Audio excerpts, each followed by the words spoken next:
Pagbili ng palay sa mga magsasaka sa mas mataas na presyo, sisimulan ng ipatupad ng National Food Authority sa susunod na linggo. Si Claysol Pardilla sa detalye.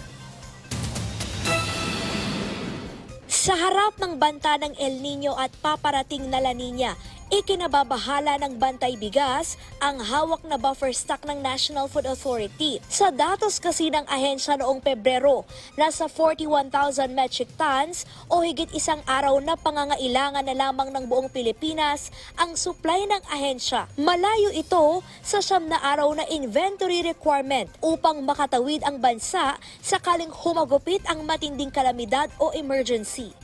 Kung may mga 25, 26 pesos per kilo ang mga trader, dapat tatapatan niya yan. And at the same time, yung pagtapat niya yan ay sila mismo yung pupunta sa mga bukid, and at the same time, babaan nila yung criteria nila na 100% clean at 14% dry.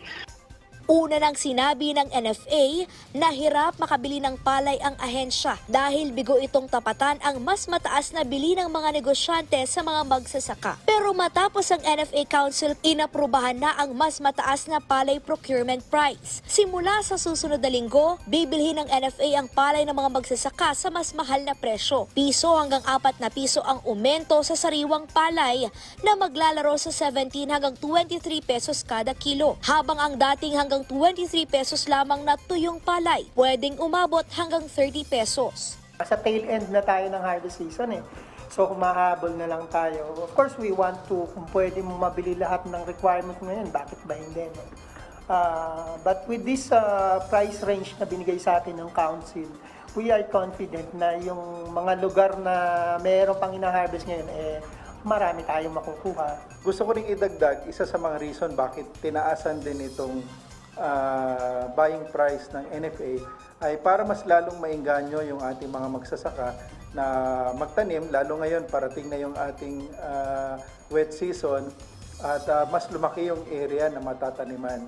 Good news naman yan sa mga magsasaka, no? But it will also mean mas konti yung mabibili nila. Higit 17 billion pesos ang pondo ng NFA sa pagbili ng palay. Kasunod ng kontrobersya sa maanumalya umanong bentahan ng palumang stock ng NFA sa piling negosyante. Sa bagsak presyong halaga, ipatutupad na ng NFA ang bagong panuntunan sa paglalabas ng palumang supply.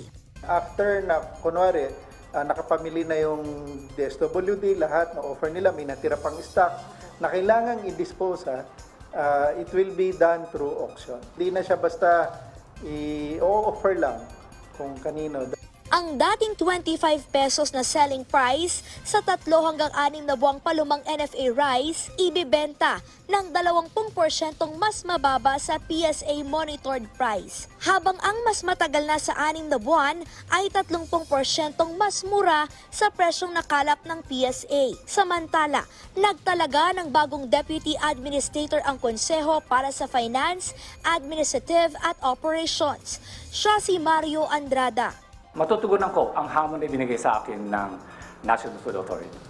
Si Andrada ang sinasabing tututok sa implementasyon ng 10 bilyong pisong modernization program ng National Food Authority. Layo nitong magtayo ng mas maraming drying facilities na makapagtutuyo sa mga palay at mas maayos na imbakan upang mas gumanda ang kalidad at hindi agad mabulok ang bigas. Claysol Pardilla para sa Pambansang TV sa Bagong Pilipinas.